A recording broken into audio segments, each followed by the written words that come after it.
लाएंगे, तुमको भोग लगाएंगे।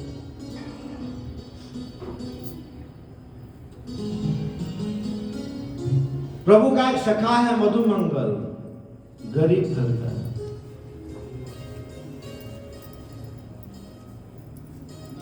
हरे कृष्ण कृष्ण कृष्ण हरे हरे, हरे राम राम राम हरे हरे कृष्ण कृष्ण कृष्ण हरे हरे राम राम।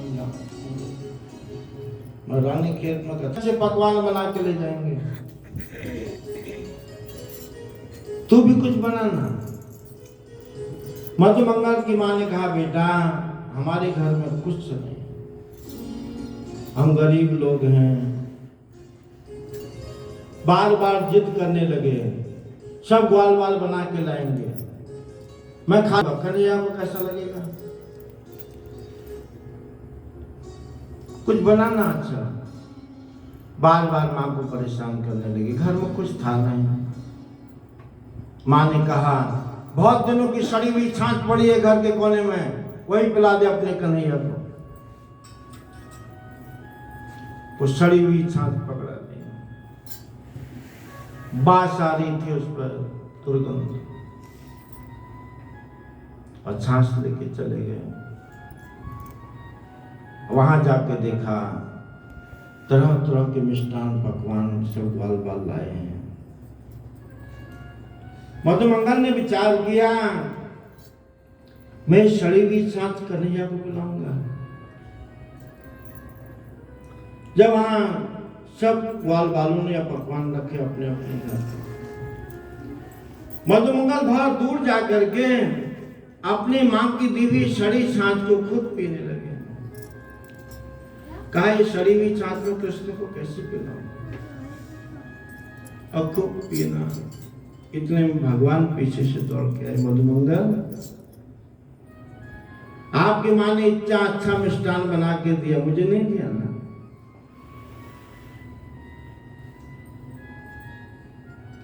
मधुमंगल के मुंह से मुंह लगाया प्रभु ने। सड़ी हुई छाछ थी तो गाल फूले हुए थे मुंह में, ऐसे छाछ मुंह में भर दी, क्योंकि निगलने लायक छाछ है ही नहीं ना।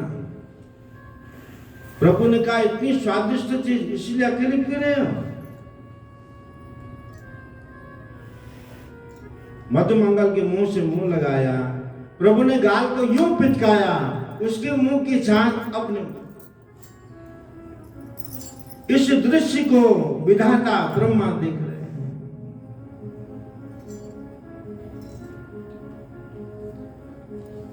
ब्रह्मा ने विचार किया, ये भगवान है। हमारे सनातन धर्म में कभी किसी का जूठा नहीं खाना चाहिए। ये कैसा भगवान, ये तो मुंह के अंदर से भी निकाल के खा लेता।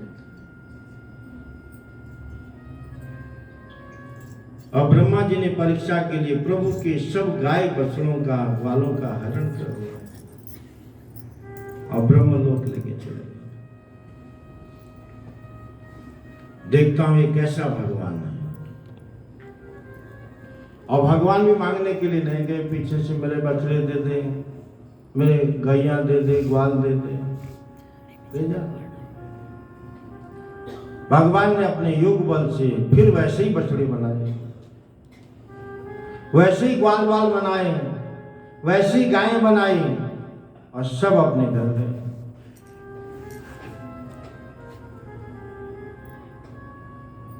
और बहुत दिनों बाद ब्रह्मा जी ने विचार किया, जरा देखो, रो रहा होगा कि मेरे बछड़े कहाँ गए, मेरी गाय कहाँ गई। नीचे आके देखा तो जो ब्रह्मलोक में चुरा के रखी थी वही गायें उधर चल रही। प्रभु के चरणों में क्षमा मांगी, कहा, प्रभु माफ कर दीजिए। जैसे गर्भस्थ शिशु अपनी मां के गर्भ में अपनी मां को बार बार लात मारता है, इधर से उधर कूदता है, क्या पैदा होने के बाद उसकी मां उसका बदला लेती है? हम जड़ जीव हैं, आप हमारे माता पिता हैं। हमसे कोई अपराध हो जाए तो जैसे माँ अपने गर्भस्थ शिशु के अपराध को नहीं देखती, वैसे आप हमारा अपराध क्यों देखते हैं? ऐसी कई ब्रह्म स्तुतियां की हैं ब्रह्मा जी ने।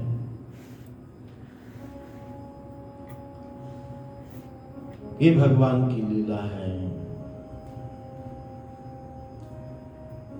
एक दिन एकादशी का व्रत था और ब्रह्मा नंद बाबा सुबह जल्दी स्नान करने के लिए चले गए जमुना में।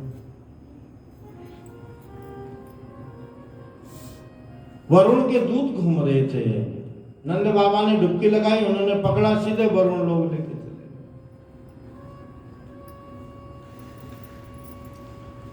बहुत देर बाद गोकुल वालों का नंद बाबा कहाँ गया, बहुत देर हो गई। भगवान ने कहा मैं ढूंढ के लाता हूं। भगवान ने जमुना जी में छलांग लगाई, सीधे वरुण लोग गए। और जैसे वरुण ने प्रभु को आते हुए देखा, दंडवत प्रणाम किया। नंद बाबा ने देखा मेरे को इसने खड़ा कर रखा है, मेरे लड़के को प्रणाम करता है, क्यों लाया हमारे पिताजी को इधर? क्षमा करना। नंद बाबा देखते हैं इतना छोटा सा लड़का, जहां जाता है सब इसको दंडवती करते हैं, हमको तो कोई पूछता भी नहीं। लेकिन भगवान अपनी प्रभुता नहीं दिखाते, बाल लीला कर रहे हैं, साधारण लोगों के साथ साधारण लीला।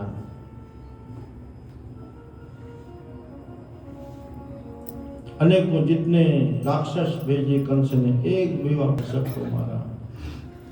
काली नाग को नहीं मारा।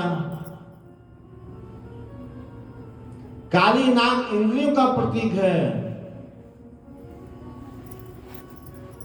काली नाग से कहा ये क्षेत्र छोड़ करके दूसरे क्षेत्र में जाओ, इधर नहीं रहना। सबको मारा है, काली नाग को नहीं मारा, सिर्फ क्षेत्र छोड़ने के लिए कहा। ये इंद्रियां काली नाग की तरह हैं, मनुष्य हमारी कामनाएं, इनको कभी मारा नहीं जा सकता, ट्रांसफर किया जा सकता है।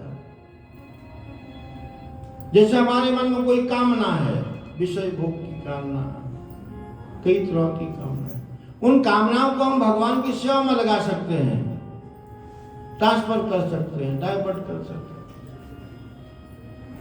लेकिन किसी जीव की kaamnaओं को मारा नहीं जा सकता। और ये कामनाएं डाइवर्ट कैसे होंगी? जब हम भगवान की सेवा करें। भगवान की सेवा करने से प्रत्येक कर्मेंद्रिय भगवान लगती है।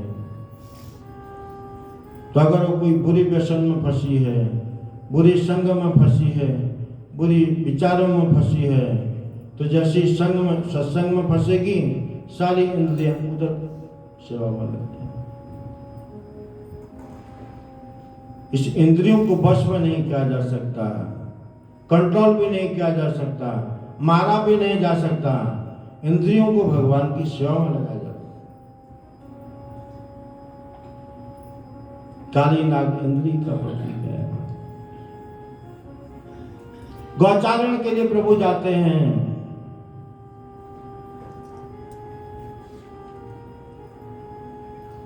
श्रीमद् भागवतम से ऊपर एक ग्रंथ है बृहद भागवतामृतम, सनातन गोस्वामी पाद ने लिखा है।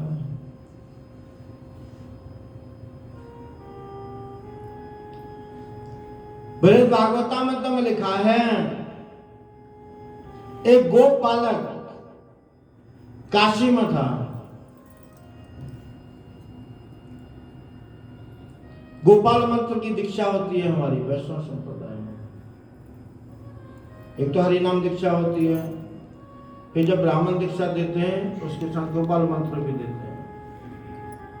गोपाल मंत्र के साथ ही गायत्री मंत्र भी देते हैं, जनेऊ मंत्र। वो गोपाल मंत्र का जाप करता है और गोपाल मंत्र जपता है। आंख बंद के ध्यान किया, स्वर्ग का ध्यान किया, जैसे आंख खोलता है स्वर्ग में चला जाता है। स्वर्ग में बैठ के गोपाल मंत्र जाप किया, आंख बंद किया, ब्रह्मलोक चला गया।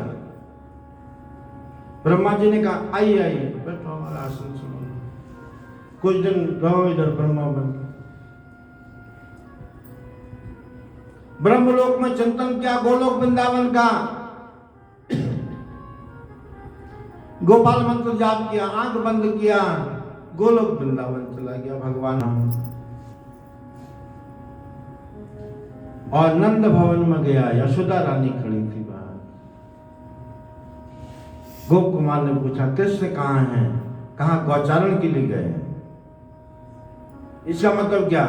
भगवान ने जो लीला वृंदावन में की, अपने निजी धाम में भी वही लीला प्रभु करते हैं। और इतने में प्रभु शाम को गौचारण से आए और गोप कुमार को देख करके रोने लगे, छाती से लगाया। कहां चला गया था? मैं कब से तेरा इंतजार कर रहा हूं।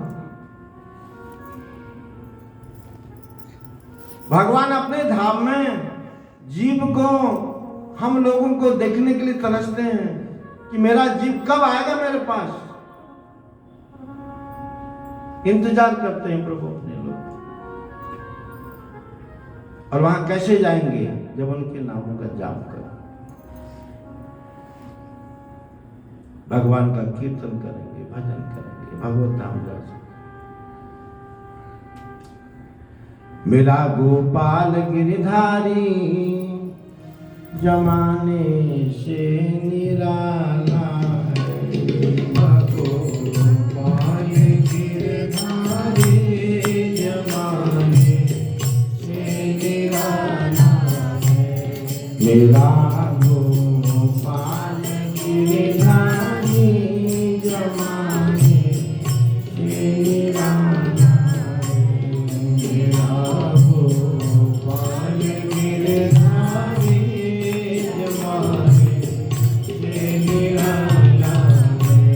रंगीला है, रसीला है, रंगीला है, रसीला है, न गोरा है न काला है, न गोरा है न काला है।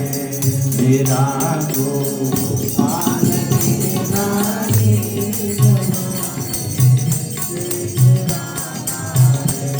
मेरा गोपाल गिरधारी जमाने से निराला है।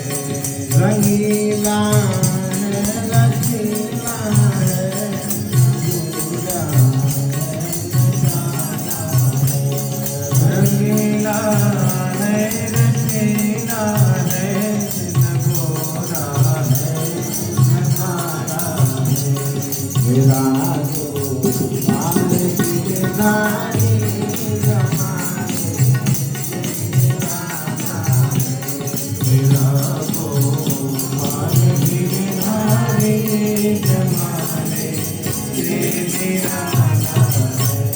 कभी सपनों में आ जाना, कभी रूपों से हो जाना।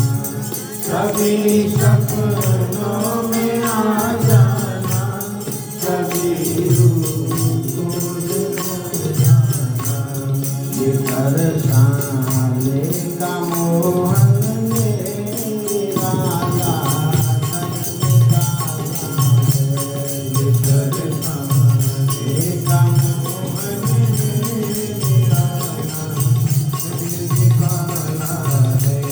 मेरा गोपाल गिरधारी जमाने से निराला है। मेरा गोपाल गिरधारी जमाने से निराला है। रंगीला है, रसीला है, न गोरा है न काला है। रंगीला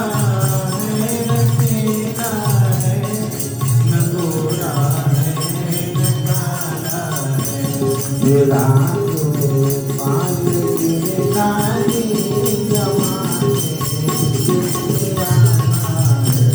मेरा गोपाल गिरधारी जमाने से निराला है। कभी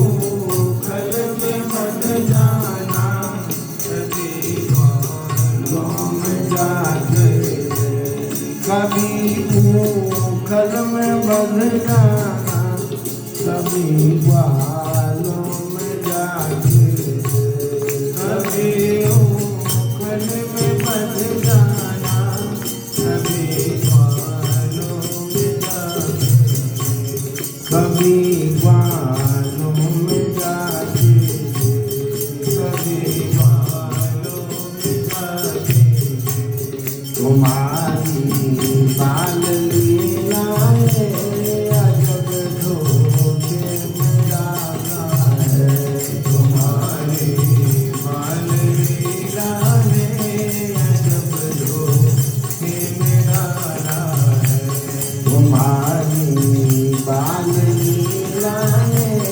अजब धोखे में डाला है, तुम्हारी लीलाएं अजब धोखे में डाला है, मेरा को पास मिलानी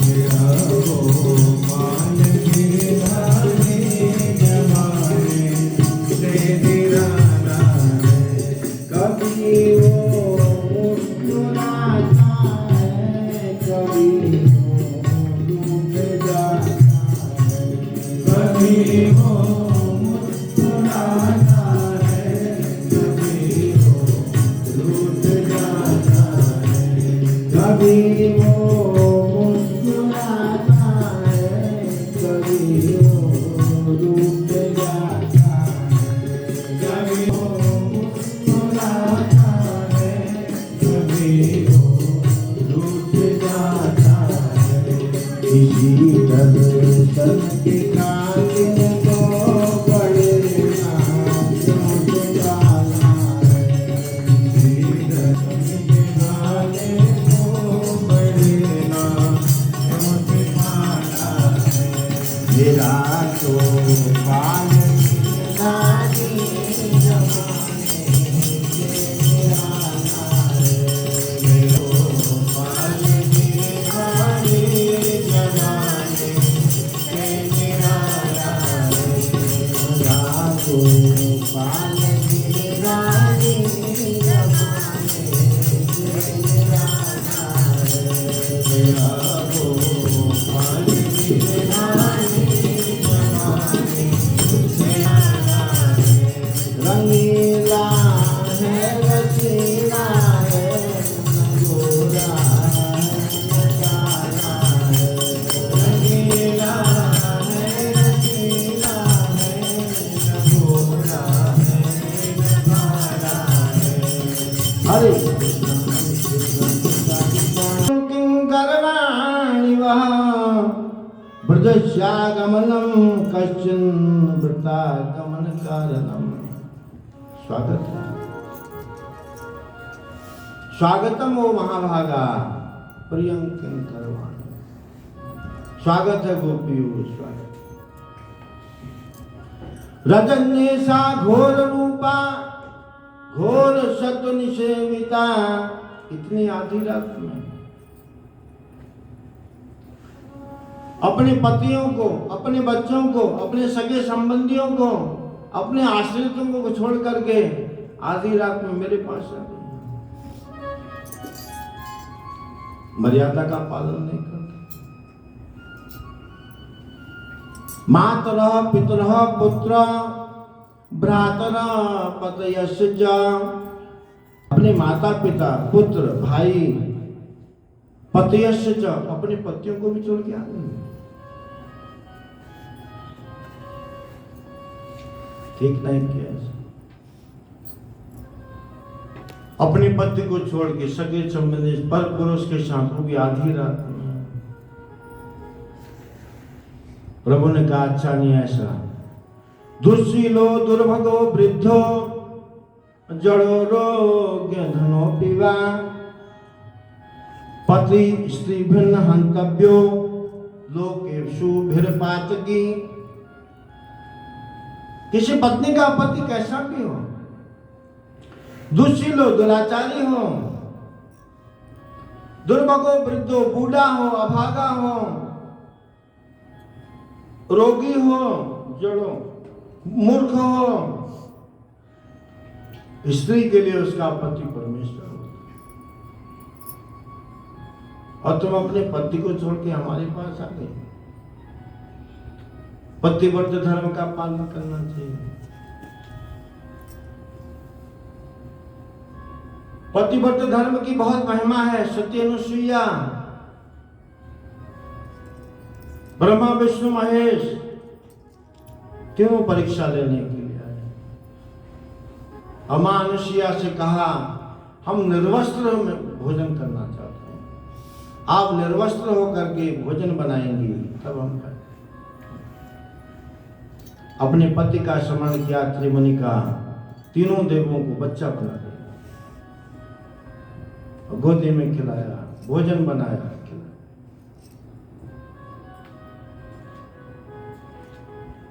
पतिव्रत धर्म।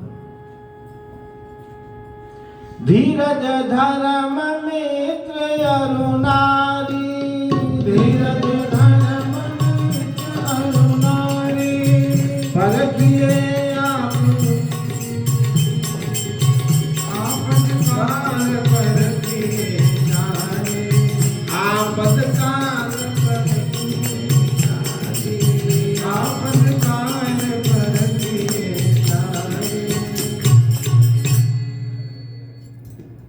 पतिव्रत धर्म किसको कहते हैं मालूम है? एक पत्नी का पति कहीं काम करता है, मेहनत करता है, रात को थका मांदा घर में आता है, उसकी पत्नी उसको खाना खिलाती है, सुलाती है, फिर उसके पांव दबाती है, जब वो सो जाता है तब खाता है।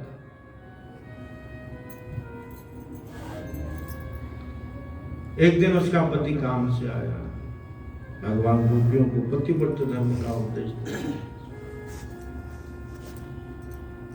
थका मादा था, पत्नी ने भोजन बनाया, सो गया, पांव दबाने लगी। छोटा बच्चा है उनका एक, वो खेल रहा है, चलता नहीं है,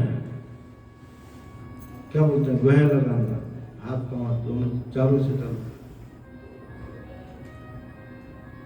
पांव दबा रही थी, चूल्हा जलता हुआ छोड़ के आ गई। सोचा पहले पति सो जाएंगे, बाद में चूल्हा बुझाऊंगी, और दबाने लगी। इतने में बालक चूल्हे की तरफ जाने लगा, उधर भी देखती है, पति का पांव दबाती है। पति सोया नहीं है, करवट पर लेता है। लड़का आग की तरफ जा रहा है, उधर भी देखती रहती, कहीं गिर ना जाए। फिर इधर देखती, मेरे पति तो सोए नहीं, की चरणों को मैं कैसे छोड़ूं। और कुछ देर में वो बालक आग में गिर जाता है, लकड़ियां के अंगारे जल रहे थे, उसमें गिर गया।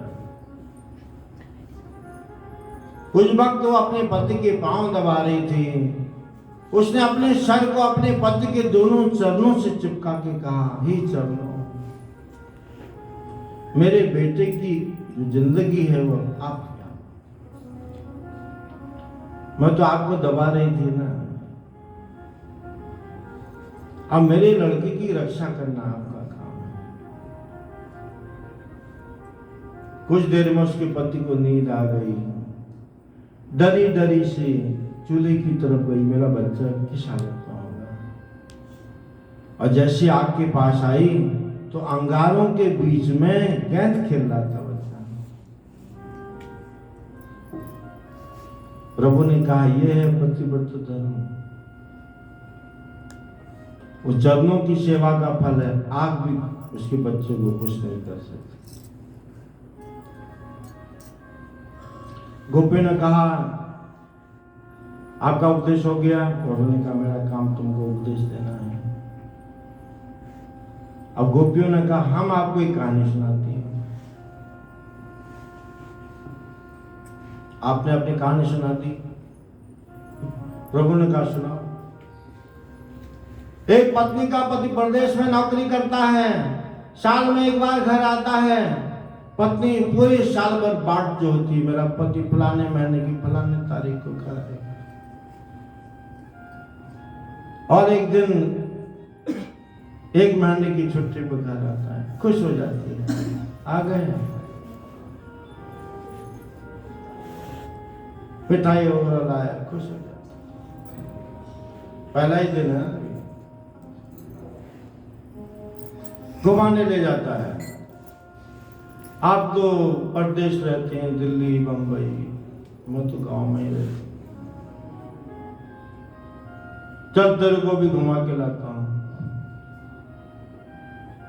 छोटे मोटे शहर में थोड़ा घुमा दिया, थोड़ा समोसा खिला दिया, गरम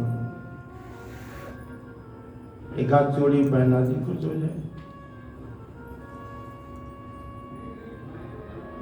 एक महीने की छुट्टी पूरी होगी, पति ने कहा कल सुबह जाना है मुझे, कल, एक महीना पूरा हो गया, फिर क्या एक महीना हो गया, नहीं ये तो जल्दी महीना खत्म हो गया,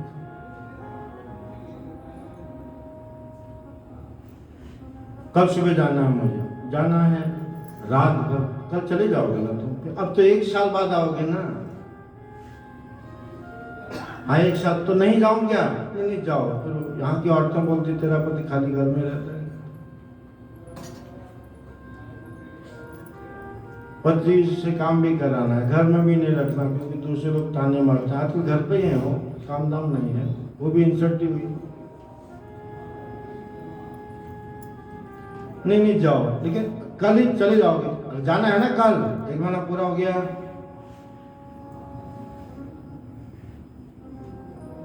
अब मैं कैसे रहूंगी, पूरे महीना कहाँ कहाँ गए घूमने, साथ में पानी भरने जाते, साथ में हम प्रसाद खाना बनाते हैं, साथ में कपड़े धोते, अब कल से तो अब रहोगे नहीं, रात भर खिच खिच खिच खिच, और गांव की बात,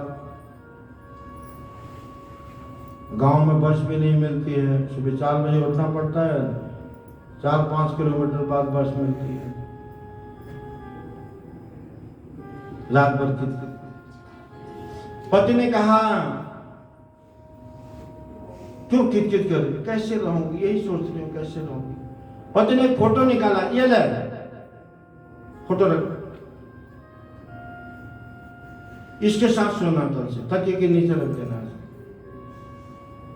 और जब कुछ भी खाएगी इसके साथ खा लेना, जब कुछ बनाएगी किचन में इसको सामने रख देना, चूल्हे के, फोटो रख दिया। यह है पतिव्रता नारी की पहचान। कई नारियां ऐसी होती, कल चले जाओगे, मन में हो रही है कि ये नहा जाना ठीक थी, और गीजल कर सच्ची बहुत बहुत नहा जाना बताऊंगा, अच्छा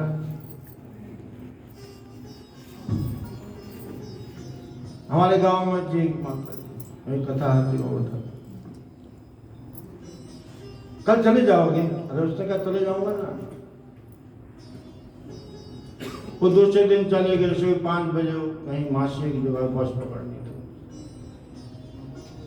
तो इसने सुंदर हलवा बनाया, गरम गरम रखते हैं, और उसके बीच में होल किया, खोपधर उमधर घ्यां, गरम गरम हलवा खा रही थी पत्नी, रात भर बोली नह जाला नह जाला। उस दिन क्या हुआ, उनको बस नहीं मिली, वो बस आई नहीं, वो है कोई घर का ताले गरम गरम खा,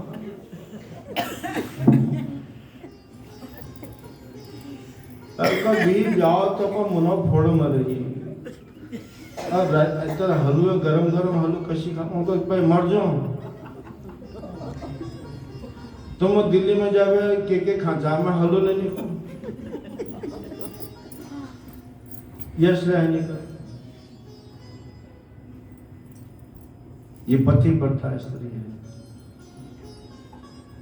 फोटो को साथ लेके चलती है, रात को सोती है तकिए के नीचे रख देती है, चिढ़ती है, खूब जोर से सर रखती है, बट फोटो पकड़ लो। सब्जी लेने जाती है, इसको थैली में रख के ले जाती है।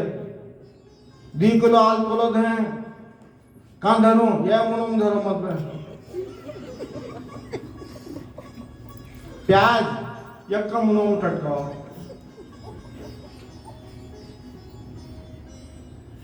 चिड़ रही है, खाना बना रही है, किचन चिपका मरे जैसे हनुमान जी के लड्डू खा जल्दी। 1 साल पूरा हो गया, तिथि आ गई दूसरे साल की, तो इसका पति दूसरे साल की छुट्टी पाया 1 महीने के लिए। उस समय ये सुबह पराठा बना के अपने खुद भी खा रही थी, फोटो को भी खिला रही थी। इतने में इसका असली पति आ गया और खटखट कर गया। गोपियां पूछती हैं भगवान को, उस वक्त उस पतिव्रता नारी को क्या करना चाहिए प्रभु? वो अपने फोटो वाले पति को नाश्ता करा रही है, खुद भी कर रही है, और उसका असली पति खटखट करता है, नॉक करता है डोर। तो उसको पहले दरवाजा खोलना चाहिए या फोटो वाले पति को नाश्ता कराना चाहिए? भगवान ने कहा इसमें कौन सी बड़ी बात है, जब तुम्हारा उसका असली पति आ गया चलता फिरता, तो पहले दरवाजा खोलो ना। गोपियों ने कहा यही हम आपसे पूछना चाहते हैं, आप हमारे जन्म जन्मांतर के पति हो, त्वमेव माता च पिता त्वमेव बंधु च सखा त्वमेव विद्या द्रविणं त्वमेव सर्वं मम देव। आप हमारे जन्म जन्मांतर के पति हैं, और जो हमारा कुछ 1 जन्म का पति है कुछ सालों के लिए, उसके पास भेजना चाहते हैं। हम तो अपने जन्म जन्मांतर के पति के साथ खड़ी हैं ना। आप असली पति आप हैं हमारे, और आप क्षणिक पति के साथ हमको भेजना चाहते। भगवान निरुत्तर हो गए, अंतर्धान। गोपियां परेशान हो गई, प्रभु को ढूंढने लगे, ढूंढते जाती हैं,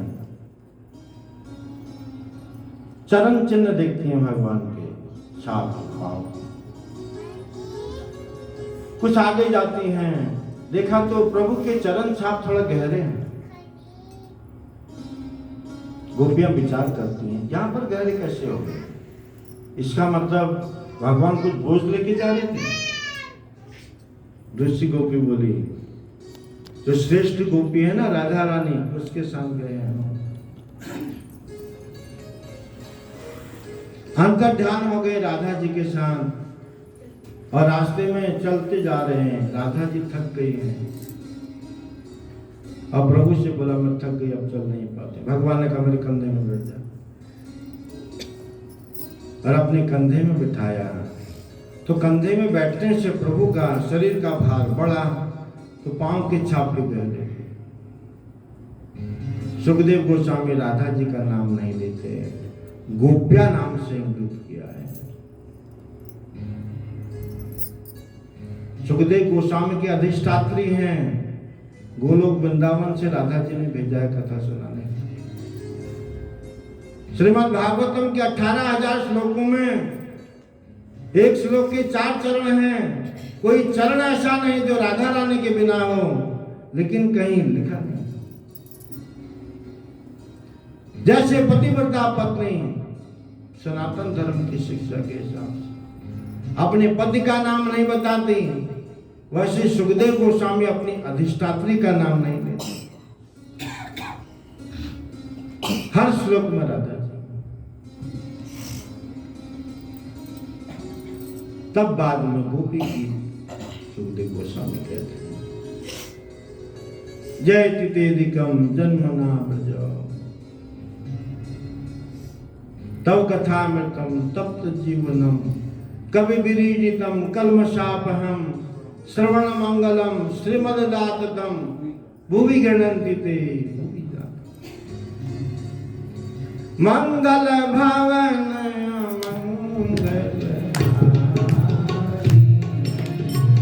मंगल भवन मंगल उमा सहित जहि जपत पुरारी उमा सहित जहि जपत पुरारी प्रभु दशरथ राजीव बिहारी प्रभु